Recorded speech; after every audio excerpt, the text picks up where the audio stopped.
people and regularly encouraging them. I think a big part of the challenge that we have is a lot of the associated intellectual property and equipment and industrial practices that go along with it. So it's exactly the kind of thing that I think modern economies need to be moving towards. And I'll be very careful about this qualification. I haven't smoked weed in 23 years, but I have significant empirical experience firsthand with all aspects of the cannabis sector in the pre-legalization period. And the reason I think that's important is I actually sat on the health committee when the Cannabis Act was being debated. And I can tell you that a significant amount of mythology and frankly reefer madness permeated that entire hearing. I felt like I was constantly trying to inject some reality and rationality into the discussion. Some of you may remember, if you followed, they were worried that children were going to be overdosing on gummy bears by the thousands, and we had to restrict a cannabis plant to no more than a meter high. By the way, there's an interesting story about how we defeated that. I called Jonathan Page, who's a botanist from UBC, to testify, and he testified that he could grow a plant. Oh, I asked, what's the purpose of having a 1 meter limit? And the answer from the government was, well, to control yield. So Jonathan Page testified that he could grow a plant the size of this room at under 1 meter if he really wanted to, and that cut the legs under that, so we got rid of that restriction. But anyway, here's what the problems are, and I focus more on the bad because I've been in opposition for 14 years, so it's kind of just part of my DNA at this point. But the industry has been hampered and is being hampered, in my view, from excessive regulation that is neither justified nor rational. Canada's financial sector remains largely unresponsive to the broad needs of the cannabis sector, especially at the retail and small operator levels. The government is in violation, in my opinion, of Section 151.1 of the Cannabis Act, which obligates the Minister of Health to launch a review of the Act 3 years after it's coming into force, and that came into force in October 2018. Now, the reason I can say that with confidence is that was my motion. Originally, the Cannabis Act called for a review in 5 years, and I moved the motion to have it in 3 years. And I remember distinctly, the reason for that was because I could see so many flaws in the legislation. I wanted to shorten the period so that we could get at improvements sooner. Coming up October of this year will be 4 years. And just last month, in answer to an order paper question from my colleague Adam Van Couverden, who is the Parliamentary Secretary of the Minister of Health, he confirmed this violation by responding, and I love this is classic government speak. Preparations are underway for the launch of the review. That's a masterful example of when the hell is that coming. But anyway, that's where we're at it. So now some may argue that it doesn't say it has to start within 3 years, but I can tell you the intention was to have it within 3 years. And then there's another 18 months, by the way, after the review in which to report back to Parliament. So the result to me is, here's the state of the play in Canada right now. The illicit market currently accounts for at least 50% of all cannabis sales in Canada. That's about $4 billion diverted from people who are investing their capital and time in complying with the very onerous regulations. The illicit cannabis industry's marketing and advertising practices, especially online, stand in stark contrast to the prohibitions imposed by the legal cannabis industry, or on the legal cannabis industry. I suggest that these same prohibitions on branding, product information, and advertising are also a disservice to consumers who are not able to be as fully informed about the characteristics of the products that they are offered. On criminal records, to date, little progress has been made with respect to clearing the records of people criminalized under the prior regime of illegality. I must point out that in May 2019, unfortunately, the House voted to defeat NDP legislation to provide a blanket expungement of simple cannabis convictions. Instead, the government launched a no-cost expedited pardon process, which was of some help, but the result is the Parole Board of Canada figures, which I just checked, show that only 780 people applied for pardon between August 1, 2019 and October 1, 2021, and of those, 484 were granted. And it's been estimated that over 10,000 Canadians would qualify, so I think it's been largely a failure on that respect. In terms of medical cannabis access, I believe we still inappropriately subject, or it's still inappropriately subjected both to excise duties and sales taxes, something that we have repeatedly called to end. Medical products are governed by a framework that makes it unwieldy and makes research difficult. Patients, I think, are ill-served by that approach as well. And in terms of the administration of the Act, which I'm sure you all know intimately, I believe we need a swift, effective service standard for license screening applications. New product notification process is causing a bottleneck for licensed producers and processors. The services for regulatory and transactional fees routinely fail to meet departmental standards. And the excise stamp program is causing significant operational and administrative problems for license holders. That's not surprising. The stamps that were designed for standardized tobacco packages don't seem appropriate for cannabis where packaging is not standardized. In terms of research, innovation, and jobs, as mentioned, cannabis research is severely hampered due to a regime designed for the pharmaceutical industry instead of an agricultural consumer good, albeit one with unique properties.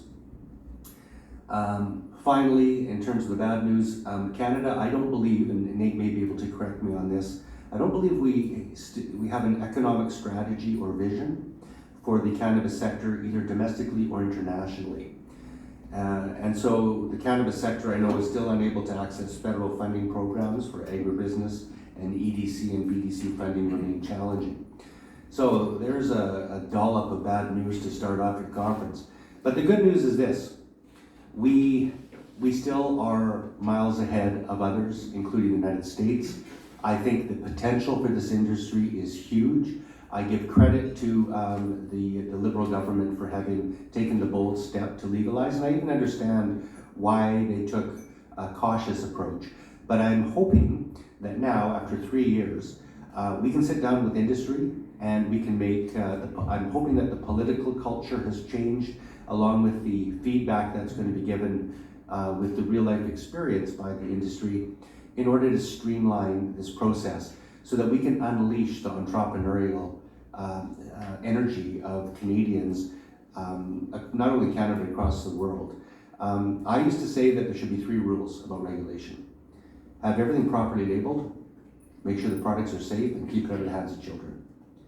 Those are the 3 dynamic principles that should govern this sector.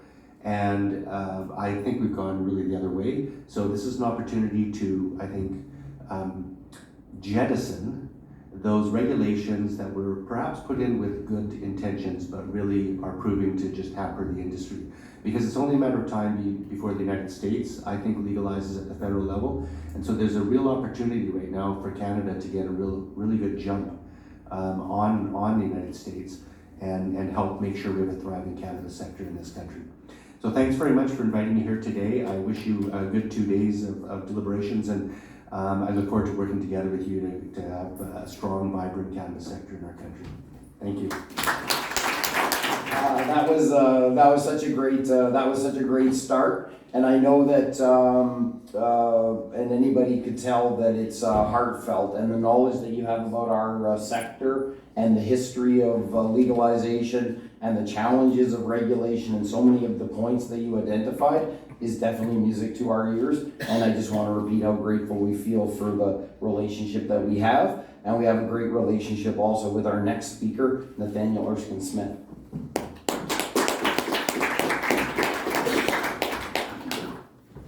Good morning, everyone. It's great to be here, and thanks for the invitation. I suppose I'll start with my own qualification. I have not smoked in months, and it's because I prefer gummies and tea.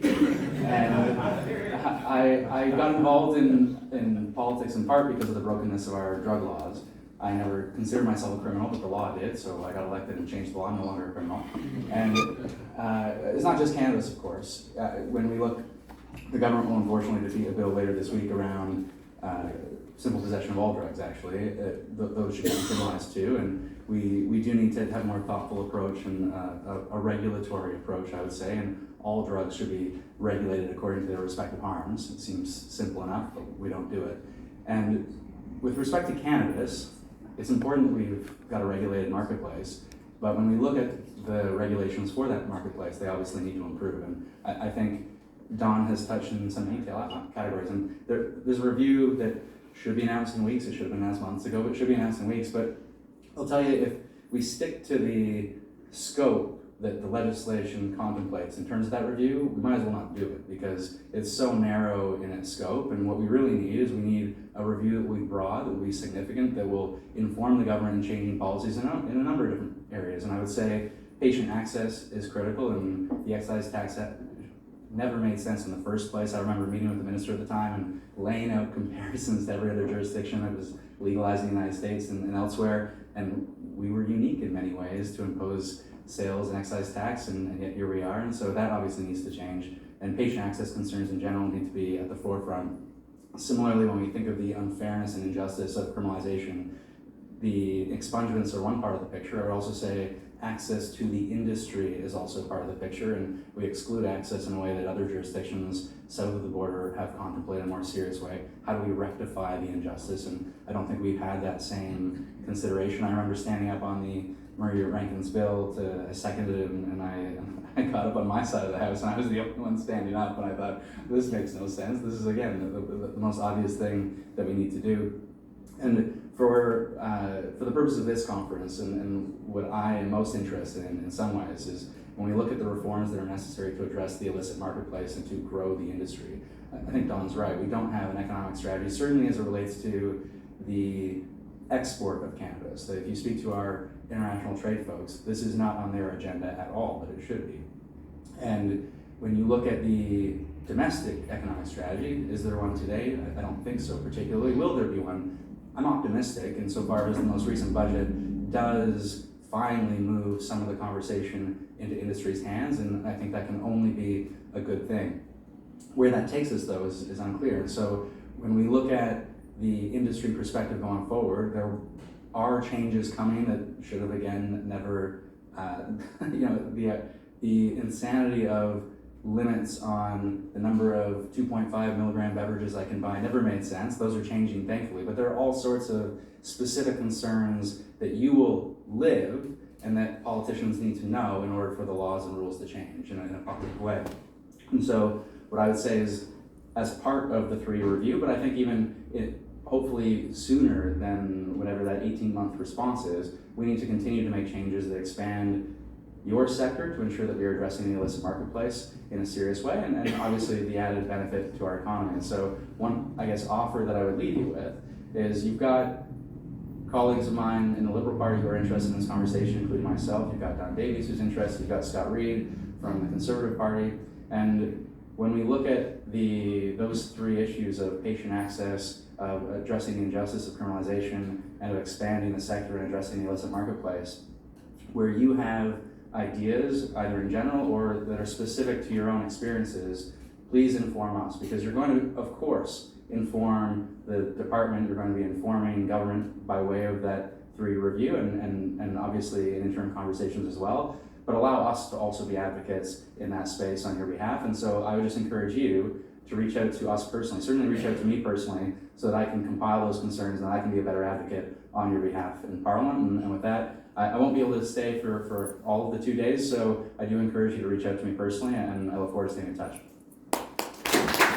Looking forward to staying in touch tomorrow, and we're going to drop by, and a very, very good delegation is going to present within the framing that you've mentioned, some of the ideas that we have for change.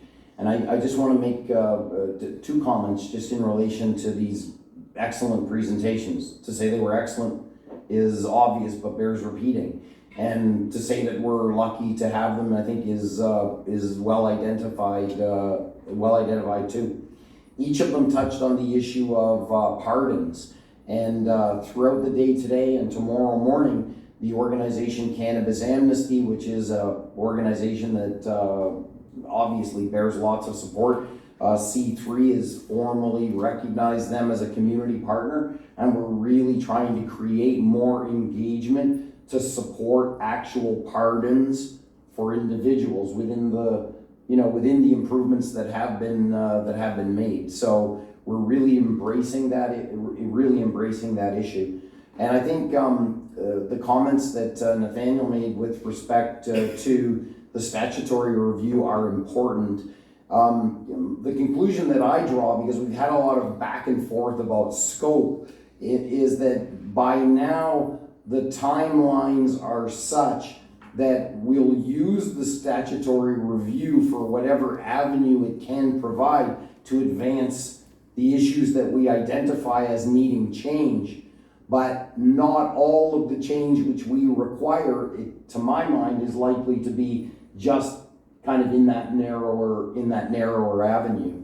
And we've been learning through the beverage equivalency issue, through the work that we did on getting some improvements proposed with respect to the function of the Excise Act and to the announcement of the industry strategy table at ISED, that there are kind of incremental improvements that are possible. And our job is to find whatever avenue we can and to realize its potential to make changes that will put us in a more sustainable spot. Because the sense of urgency that we have around the challenges that many license holders are facing doesn't necessarily line up too well with an 18-month report to Parliament that isn't in its own right legislation or regulation. So your comments are exceptionally well put. Do you have time for a question or two by chance? Sure. Are there any questions that that come to mind? I'm going to give you a chance to think about those. That'll be our closing act in this section, and I'm going to call on Rick Savone at this moment, our board chair, to offer his greetings. Thanks very much, George.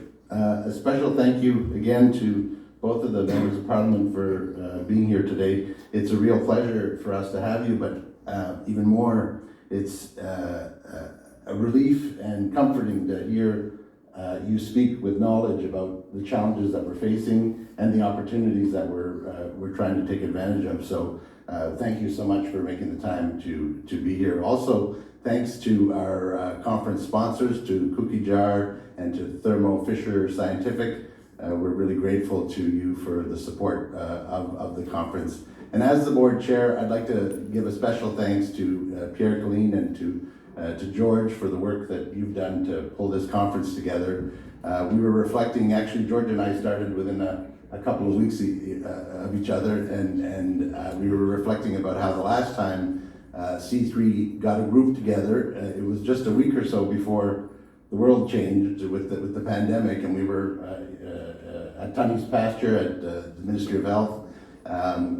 We were a small group, less than 10 people, but we never imagined that we could have this many people meeting together to represent the sector. And that's, I think, a key message of what's happening here today, is that we have 70 or so people meeting together, representing the interests of the sector and thinking about the stakeholders that are involved, the patients, the consumers, the members of Aboriginal communities in Canada that participate in our sector, and thinking also of those victims of past crimes that are looking for expungements. It's really something to get everybody here together to talk about those issues.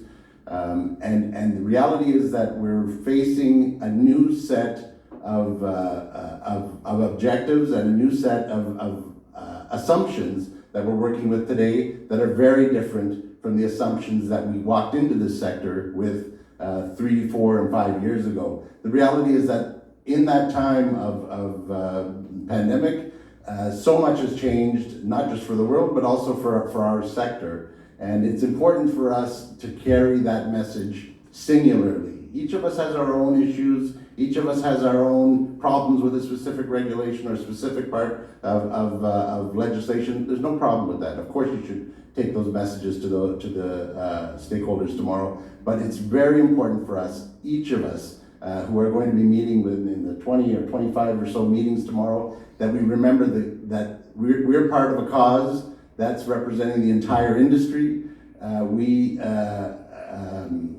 Our interests are common. In many ways, 90 or 95% of the problems that we're going to talk about over the day today are common interests and common challenges that we share. And so I urge you and I invite you to think carefully about those challenges that we're going to hear about. I know that C3 went through quite a bit of work with a number of partners to come up to some very important conclusions that we're going to hear about throughout the day. Those are the messages that we need to take to other stakeholders tomorrow, including political leaders. And I urge you to work very closely with George and Pierre and others, and Jackie, to make sure that you have a very firm understanding of what it is that we've learned from some reports that we've undertaken, from some polling that we've undertaken. And it's important to make sure that you understand that and take that messaging, that we're an army of 60 or 70 people that tomorrow is going to go and share those messages, so that there is a new reality, that there are new assumptions, and that political leaders finally have an understanding, just as the members of parliament here today finally have an understanding of the potential that this sector has, the jobs that we generate, the science and the research and the development that we support, the type of legal injustices that we're trying to rectify. We're an active member and growing member of the economy and of society, and it's time that political leaders took that message to their legal legislation making and to the regulatory writing, so that they recognize the potential of the work that we're all doing. So thanks to everyone for your participation, and thanks so much, George, for bringing us all together. I could make a speech for 10 minutes, or you could ask some questions of our members of parliament. If you don't have any questions from members of parliament, then you have to listen to my speech. But I have prepared remarks. It's going to be quite good. Any questions? You're a shy bunch. I hadn't known you to be shy previously. Neil, do we have a floor mic? Probably don't need it, but. That's fine. I've heard before, like. Can you just introduce yourself and your company for the sake of everyone? Absolutely. So Davies, CFO of the Balance Company. We are an LP, nationally based. Historically out of Kelowna, but we also have facilities in Toronto, and we own a CBD-based business in Florida as well. So that's where we are. So prescribed solutions as well. And then in terms of meeting with your MP where there's not the same responsiveness, I understand George was whispering to me that your MP is a minister, so I mean that is obviously going to be a challenge in and of itself. It's not necessarily like an individual failing there. That person is C3, just in the last while, like Paul from Nextleaf, in reaching out to other peers, is, I think, the most critical element to our success. We have a nucleus, it can get a fair bit done, but invariably success means for us leveraging more of those license holders because they've got those one-off relationship potential with MPs. So I need your help to do that too.